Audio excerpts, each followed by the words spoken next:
अभी हम लोग उत्तराखंड के हमारे शीर्ष नेता, हमारे पीसीसी प्रेसिडेंट गणेश गोदियाल जी, हमारे सीएलपी लीडर यशपाल आर्या जी, हमारे कैंपेन कमेटी के चेयरमैन प्रीतम सिंह जी, हमारे एआईसीसी के हमारे साथी सीडब्ल्यूसी मेंबर्स, सप्पल साहब, पवन जी को तो आप अच्छी तरह से जानते हैं, पवन जी, काजी साहब, हमारे इलेक्शन मैनेजमेंट कमेटी के चेयरमैन हरक सिंह जी, हमारे सीडब्ल्यूसी मेंबर और पूर्व प्रदेश अध्यक्ष करण महाराज जी, साथियों, हम सब लोग अभी इलेक्शन कमीशन के पास आए। हम चाहते थे कि एक मेमोरेंडम दें। जो इतनी बड़ी धांधली उत्तराखंड में हो रही है, एसआईआर के नाम पर कितने हमारे जो योग्य मतदाता हैं उनके नाम सूची से काटे जा रहे हैं। गलत ढंग से किसी को कह दिया जाता है ये यहाँ पर है नहीं। यंग लोगों को कह दिया जाता है कि उनकी मृत्यु हो गई है। एब्सेंट दिखा देना, और आपको हैरानी होगी, आप यू विल बी शॉक्ड कि एक एक आदमी न जाने कितने लोगों की कितनी बार लिस्ट में पकड़ा रहा है कि भाई इसके नाम कटने चाहिए, और जो शिकायत करता है उसका नाम अता पता नहीं है, कुछ पता नहीं चलता है कि वो कौन है। नोटिस कहने के नाम पर दिए जाते हैं लेकिन नोटिस मिलते नहीं हैं, और जो गलत काम कर रहे हैं उनके खिलाफ कोई कार्रवाई नहीं हो रही। बहुत बुरी तरह से जिस तरह से ये सरकार चल रही है, और दुख की बात ये है कि इलेक्शन कमीशन क्यों नहीं अपने आप को इससे ऊपर रख रहा, सरकार की गलत नीतियों से क्यों नहीं ऊपर रख रहा है इलेक्शन कमीशन। हमने हमेशा सीखा है इलेक्शन कमीशन का आदर करना। हमारी सरकार थी, हमारी सरकार में इलेक्शन कमीशन का एक रुतबा होता था, और इलेक्शन कमीशन अगर कहीं कुछ गलत होता था, चाहे कोई सत्ता पक्ष हो चाहे कोई हो, उस गलत काम को नहीं होने देते थे। और हर एक की शिकायत, एक एक नागरिक की शिकायत कि लोकतंत्र में अहमियत है, हर नागरिक के अधिकार की अहमियत है हमारे संविधान के मुताबिक। लेकिन इस संविधान में ना इस सरकार का विश्वास है, और ना ही जो संवैधानिक संस्थाएं हैं इनकी धज्जियां उड़ रही हैं, ना इनका विश्वास है। साथियों, अभी हम लोग आए, चुनिंदा लोग हैं, और आप सबको जानते हैं सब मोअज़्ज़िज़ लोग हैं। एमपी, एमएलएज, एक्स एमएलए, पदाधिकारी कितने हैं? 5-7 ही तो हैं, 7-8 लोग हम, इससे ज़्यादा तो है नहीं। हम तो पहले भी इलेक्शन कमीशन में आते थे, गाड़ी अंदर तक जाती थी, पोर्च में रुकती थी, हमको एस्कॉर्ट किया जाता था ऊपर, हम अपनी बात कहते थे, इलेक्शन कमीशन के साथ हम बातचीत करते थे, और इलेक्शन कमीशन सीईसी खुद हमारे को जवाब भी देते थे। लेकिन ऐसा लगता है कि वो ज़माना ही ख़त्म हो गया, लोकतंत्र ही ख़त्म हो गया, ये संस्थाएं ही ख़त्म हो गई हैं। आज आपने देखा कि कैसे ऐसे लगता है कि इलेक्शन कमीशन खुद बंद पिंजरे में, इतना बड़ा ताला लगा हुआ है, वहाँ पर चेन्स लगी हुई हैं, इतनी फोर्स है। अगर इतनी फोर्स है तो ताले की क्या ज़रूरत, और अगर ताला है तो इतनी फोर्स की क्या ज़रूरत है। लेकिन ये बहुत दुखद अध्याय है हमारे लोकतंत्र में। हम सब यहाँ पर खड़े हुए कहते आप पहले तो अंदर नहीं जाओ, वो बैरिकेड के अंदर नहीं जाओ। भाई हम लोग हैं, आप सबको जानते हो। चलो बैरिकेड से अंदर हम आए, लेकिन गेट पर इतना बड़ा ताला, ताला ना खोलें। और मजबूरन मजबूरन बुरा लगता है, इतनी ऊंची संस्था के सामने हमको बैठकर नारे लगाने पड़ते हैं। मजबूर किया हमें, वहाँ पर नारे लगाने पड़े, लोकतंत्र के लिए, लोगों के लिए, उत्तराखंड के लोगों के लिए। फिर इनके एक अफसर आए, कहते आप सलाखों में से दे दो। सलाखों में से मेमोरेंडम दिया जाता है क्या? ऐसे ना इलेक्शन कमीशन की गरिमा बनती है और ना लोकतंत्र की गरिमा बनती है। तो जब हमने इंसिस्ट किया, हमने जिद किया, हमने उनसे आग्रह भी किया, फिर उन्होंने ऑर्डर लिया कि चलो, हमने कहा हम अंदर आके दे देते हैं। हम कितने लोग हैं? 7-8 लोग थे। भाई अंदर 7-8 लोगों से क्या खतरा है इलेक्शन कमीशन को, जब इतनी फोर्स खड़ी है वहाँ पर। और हम वहाँ पे क्या करेंगे? मेमोरेंडम, एक कागज दे रहे हैं। नहीं, अंदर नहीं आने देंगे आपको, गेट के अंदर। चलो मत आने दो तो आप ही बाहर आ जाओ, सलाखों में से तो हम नहीं देंगे। तो वो बाहर आए, अफसर बाहर आए। लेकिन दुख की बात यह है कि आज इलेक्शन कमीशन इतना भयभीत क्यों है? क्यों लोकतंत्र में हम जैसे लोगों से डरते हैं? डरना है, लोगों से डरो। गलत काम करोगे तो ये लोग जवाब मांगेंगे। हम तो केवल नुमाइंदे हैं, लोगों को जवाब देना होगा। इस सरकार को भी देना होगा, जिन्होंने इलेक्शन कमीशन को एक बंद पिंजरे में रख रखा है। ये सरकार को, मोदी सरकार को, केंद्र सरकार को जवाब देना होगा।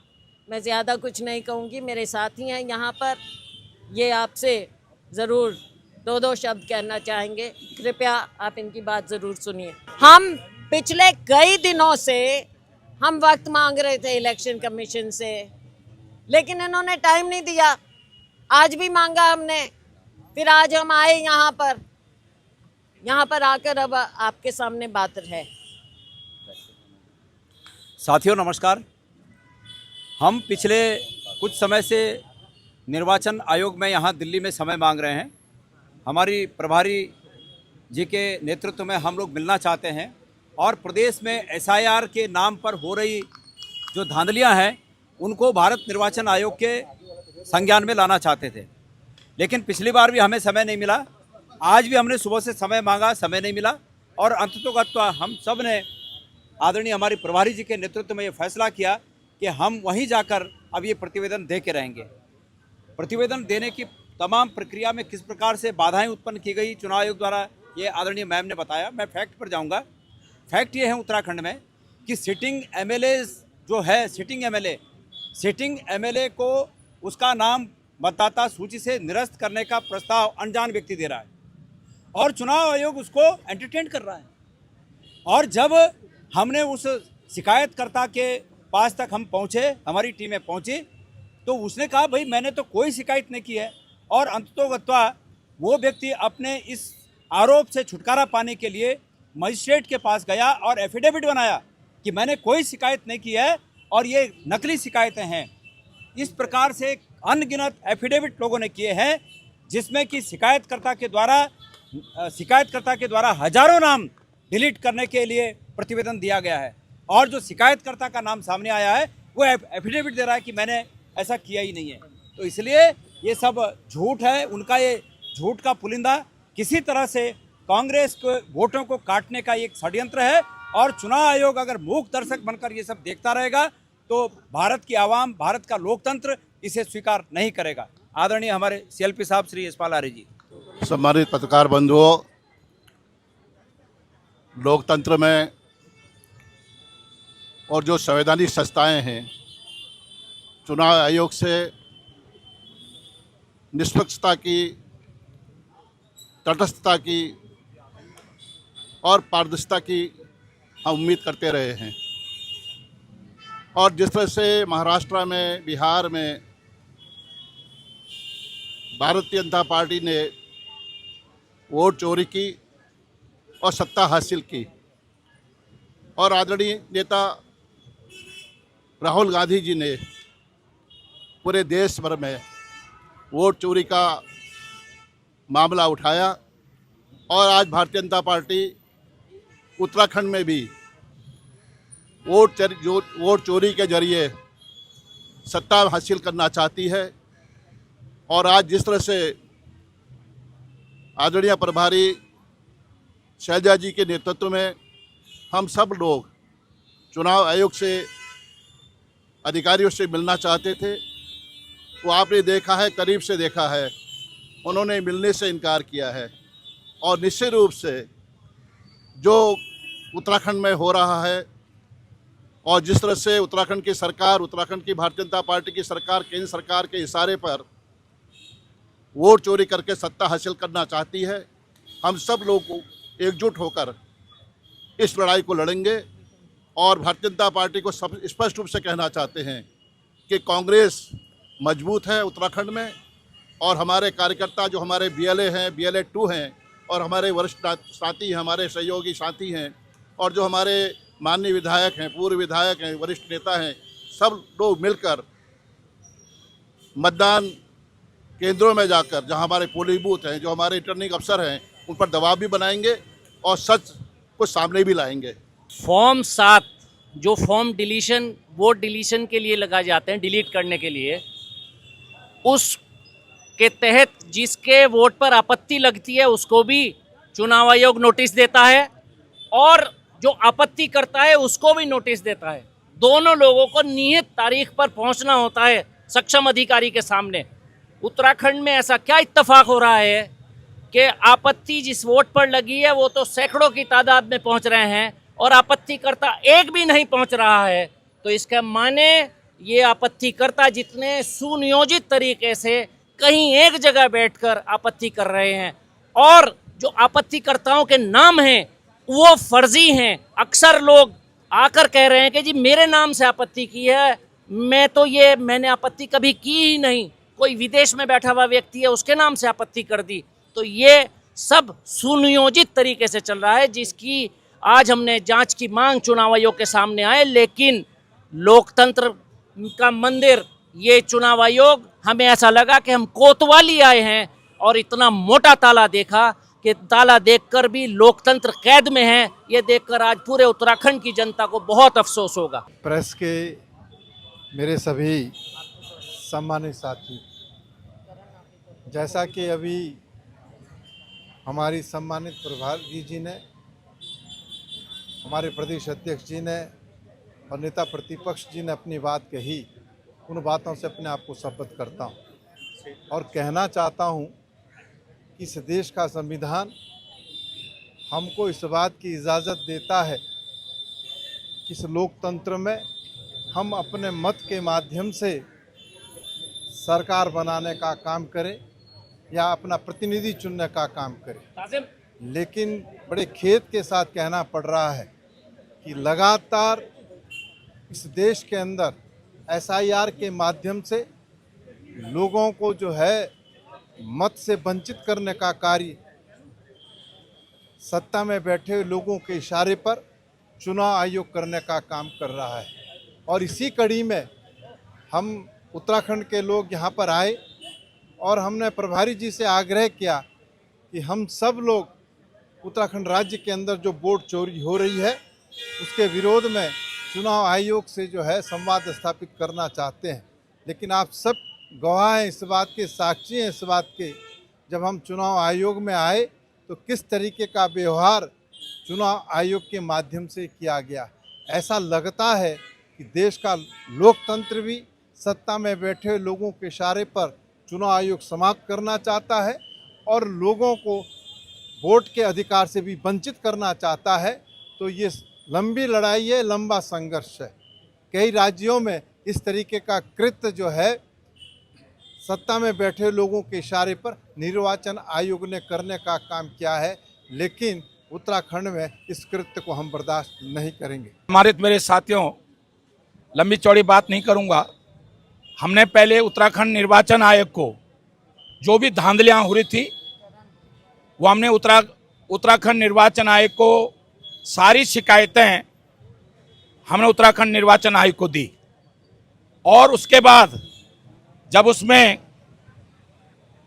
उत्तराखंड के स्तर पर, निर्वाचन आयोग के स्तर पर हमारी बात नहीं सुनी गई और हमें लगा कि बिहार, हरियाणा, महाराष्ट्र की तरह ये वोट चोरी के माध्यम से चुनाव जीतना चाहते हैं, तो हम देश की जो संवैधानिक संस्था है डॉक्टर अंबेडकर के बनाए हुए संविधान के तहत लोकतंत्र हिंदुस्तान के अंदर हम एक तरफ हम कहते हैं दुनिया का सबसे बड़ा लोकतांत्रिक देश हमारा है। लोकतंत्र इस देश के अंदर तब जिंदा रहेगा जब चुनाव आयोग निष्पक्ष होगा। और आज ये साबित हो गया है कि जो चुनाव आयोग ज्ञापन लेने के लिए तैयार नहीं है, हमारी पीड़ा को, उत्तराखंड के लोगों की पीड़ा को समझने के लिए तैयार नहीं है। हम सारे लोग जनप्रतिनिधि उत्तराखंड के मतदाताओं की पीड़ा को चुनाव आयोग तक ले जाना चाहते थे, लेकिन जब वो सुनने के लिए तैयार नहीं है तो हमें मजबूर होकर आपके माध्यम से इस देश के लोकतंत्र को बचाने की आवाज उठानी पड़ी। धन्यवाद। देखिए, आज हम कहां से कहां आगे, मुझे इस पर आना है। हमने कांग्रेस के शासन का भी इलेक्शन आयोग देखा, टीएन सेशन का कार्य भी देखा, और आज जो हो रहा है वो आप सबने देखा है। कई स्टेट्स को बर्बाद कर चुके हैं, अब उत्तराखंड की बारी है।